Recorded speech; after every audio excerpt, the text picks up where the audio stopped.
If you're looking to supplement your diet, but you're so overwhelmed by all the choices out there, then this video is for you. I'm Kath, and in this video, I'm going to be talking about 5 common supplements that a lot of people need and want to use. And I'm going to tell you about what you should be looking for when you're buying these supplements. First of all, I'd just like to say, I am not advising that you just go out and take any of these supplements.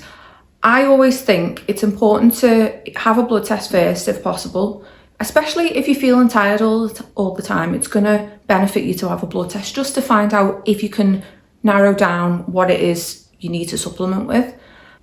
First up, this is not medical advice, and I am advising that it's better to get a blood test before you start supplementing, just so you know what your body needs.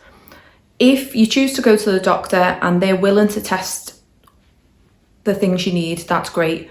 Not all doctors will test all of the right things. This is not discrediting doctors in any way, but it is important to have a full idea of what's going on. And sometimes they won't test everything that you need. What I do instead is I use an online blood testing company. There's a few out there. I'm not going to recommend one particularly at the moment. I've used a few different ones and they've all been good, but they allow you to customize your blood test basically, and you can choose what you want testing. I use these quite regularly, at least once a year, because I like to be able to choose what I want testing and to see the results. And then I will look into the results myself as well as the doctor commenting on them. It is worth knowing that is available out there. First up of the 5 supplements I'm going to talk about today is vitamin D. If you live in the Northern Hemisphere, there's a good chance you're deficient in vitamin D. And did you know this?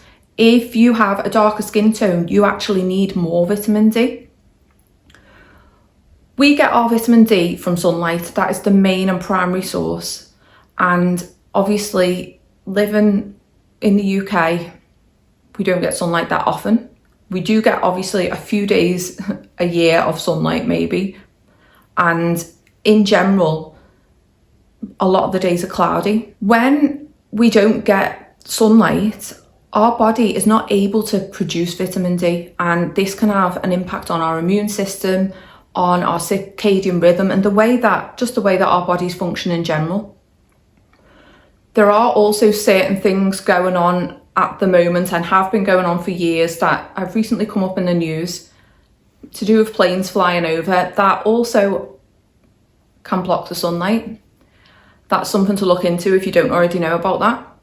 But going back to vitamin D, when you're looking for vitamin D, you want something that's going to be able to absorb well. Again, if you can get out in the sun unprotected, and I don't mean this I'm not trying to say be irresponsible in the sun, but if you can get sunlight on your skin at the times of day when the sun is less harsh, so for example before 11 a.m. or after 3 p.m, and have no sun lotion on or no sunglasses, that is the best way to absorb vitamin D into your skin, because sunglasses and sun lotion blocks your body from being able to absorb vitamin D in the way that it should. And I'm in no way advocating for you to go out and burn, because that's not what I'm saying. I'm just saying it is important to safely get sunlight on your skin in a way that's suitable for your skin type. But if you can't do that, if you are a person who, for example, burns as soon as you go in the sun, then vitamin D supplementation is a good way of balancing that out. Now, me personally, I don't burn easily, but my vitamin D is low, and I also do supplement. So I do get sunlight whenever possible, and especially on the sunny days I do make sure I get sunlight on my skin without sun lotion. But again, I'm very aware of my own skin type, and I do it safely. With regards to vitamin D, you want one that's absorbable. So this one I use is a spray that you spray under your tongue. So it's like liposomal vitamin D3 and K2. Just want to add, if you are taking D3, you have absolutely got to take K2 with it, because what happens is if you take vitamin D without K2, then it deposits calcium into your organs, and that is obviously dangerous. When you take it with K2, it allows the calcium to stay in your bones and the places where it should be. So it's always important, if you're taking vitamin D, you need to be taking K2 with it. This is D3 and K2 together, and I just spray 3 sprays onto my tongue, leave it for 30 seconds, and then swallow whatever's remaining. So that's really important. If you are going to take a capsule supplement or a tablet style supplement, again, you want to look for something that's got K2 in it, or take a separate vitamin K2 supplement to go with it. Supplement number 2 is iron. If you're female, there's a high chance that at some point in your life you have been low on iron or ferritin. For me personally, I experience really heavy periods, so my ferritin has been low quite a lot of times throughout my life. For example, last time I got my ferritin tested, it was 17. This was a couple of months ago. And luckily the doctor who commented on that blood test did say that it was low. I already knew that was low. But there have been situations where people have had their iron or ferritin tested and the doctor said it's normal when it's even been lower than that. I'm here to say that your ferritin should be ideally above 100. And if not, then it should be at least above 80. So I am working on building up my ferritin and iron levels. When it comes to iron supplementation, the supplements that doctors usually prescribe, I think, are ferrous fumarate, if I'm saying that right.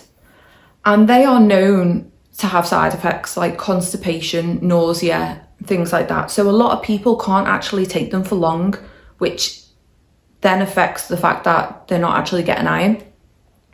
Here is my absolute favourite supplement to get your iron levels up and to get your ferritin levels up, and that is Spartone. So this comes in a box of, you can get different sized boxes, like the smallest one is like 14 sachets. Spartone is iron water from Snowdonia. It's a natural source of water which naturally contains iron, and in order to absorb this better, you need to take it with vitamin C. So I will add this into a little bit of pure orange juice. That helps the iron to be absorbed into your body. I can testify that Spartone actually works because I've used it throughout, not every day of my life. There's been times when my ferritin's been low that this is the only thing that has got my ferritin levels up. You will often hear people say, oh, it's not strong enough to work, but it absolutely does work. And I'm not the only person who has experienced that. So Spartone is great, and it's so gentle. It does not have side effects. It does not cause constipation, and I love it, to be honest. So that is something to look into. So number 3, and another common deficiency that a lot of people have, is vitamin B12. There are different types of vitamin B12, and there are 3 natural types and 1 synthetic type. The best type of B12 for most people is methylcobalamin, and that is a naturally methylated source of B12 that the body is able to utilise very quickly. The other 2 natural types are adenosylcobalamin and hydroxycobalamin, and the synthetic type is called cyanocobalamin. And as you may be able to gather from the name, it can release cyanide molecules into your body, so it is, when possible, best to avoid cyanocobalamin. A good B12 to use is, again, a sublingual one. We have receptors under our tongue that allow certain supplements to go straight into our bloodstream. So I use this one, which is a mixture of methylcobalamin and adenosylcobalamin. So you're getting 2 types of B12, which in my opinion is really good, because if your body can't use one type, then hopefully it can use the other type. I put a dropper full of this. It's bright red. It doesn't taste of anything really. It tastes of water. And you put it under your tongue, hold it for 30 seconds and then swallow. This is really good in my opinion, and I have been using it I've been using this for about 2 months now, and I've used it in the past as well, and I know that it's a really good quality one. So with B12, if you're prescribed B12 tablets from the doctor, it's likely it's cyanocobalamin, and that what artificial supplements do or artificial drugs do, it can sometimes mimic what the real natural version does in your body. So it can temporarily make you feel better, but then because of the synthetic compounds in those supplements, your body doesn't know what to do with them and where to store them, and it can cause further issues. So it is better to stick to natural things wherever possible. With regards to B12, I'm just going to say this, I'm vegan, and it's a common, if you're not vegan especially, but you've probably heard that vegans are always deficient in B12. And firstly, that's not true. Yes, I do have a B12 deficiency, but also most of the people I know who have a B12 deficiency actually eat meat. So it's not something that just vegans experience. So just because you eat meat doesn't mean you're absorbing the B12 from that meat. That's just something to bear in mind. Number 4 is zinc, and zinc is good for the immune system. It is also good for our smell and taste buds. It's important, this particular zinc is ionic zinc, and I use this after I've had my evening meal. So it needs to be taken on a full stomach, because if you take it on an empty stomach, it can irritate your stomach, and no one wants that. So to be honest, I only use a small amount of zinc. I put 2 drops in a glass of water and drink it. Zinc is something that I wouldn't overdo too much, because it plays a balance. There's a balance between zinc, copper and vitamin C, and that balance needs to be quite equal. If you overdo one of them, it can knock one of the others out of balance. So with zinc, I would go slow with it maybe. Quite often, people who are deficient in zinc will get white spots on their nails. So if you've got a white spot on your nail, maybe look into zinc a little bit, but I would go easy with it. Supplement number 5 is magnesium. And there are 9 different types of magnesium. So you would have to research into which one you think would be right for you. I personally use magnesium glycinate, and I take this before bed. For me, having ADHD, this helps me sleep all through the night. So it is shown, some studies have shown that people with ADHD and autism or other neurodivergent people are low in magnesium.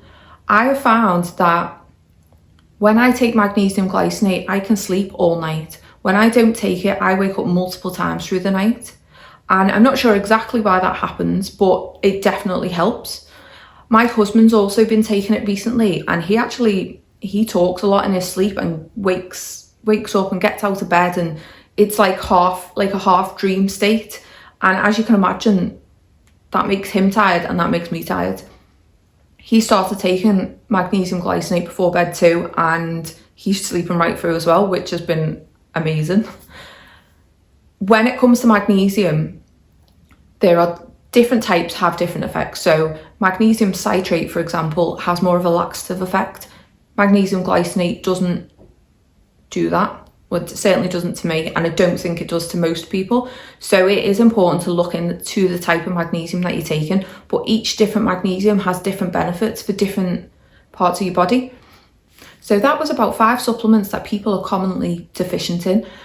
I am purposely not telling you which ones to get, because it is important for you to do your own research.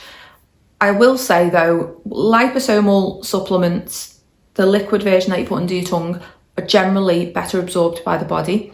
When you're looking for supplements, ideally you want to look for ones without fillers in them, because like bulking agents and things like that, there are sometimes that can't be avoided, but there are supplements out there that do not contain them.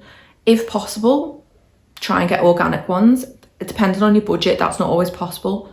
Like, not all of my supplements are organic, some are, some aren't, so that's just up to you. When it comes to the actual type of supplement to take, research into that. As I say, there are different types of B12, there are different types of vitamin D, there are different types of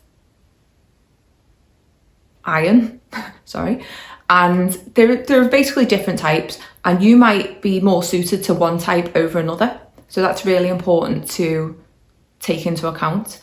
I will always say this, yes, I do a lot of research myself, so I know what is right for me, but every single person is different. So it's really important that you always do your own research and ask questions. If you need to ask questions to your doctor, do it. If you're not sure about what they've prescribed you, ask questions about it and find out which type. You can do your own research online as well. I just want to add in quickly, it goes without saying that if you can get your nutrients from food, then that's the best way to do it. Supplementing is for if you're not quite getting what you need from the food you eat. The best way is to get a good variety of like colourful different fruits and vegetables and things like that. But obviously supplementation is there as an addition to your diet. So always try and get it from food if you can. I hope this video has been valuable to you. I would just like to remind you that it's always better to get a blood test before supplementing if possible. It might be obvious what the problem is. So for example, going back to if you're female and you have heavy periods and you're feeling tired, there is a good chance that you're low on iron. But if possible, get a blood test to confirm that. So thank you for watching. If you found value in this video, please like and subscribe, and I will be back with more clean living videos and how you can live a healthier life naturally. Thank you, bye.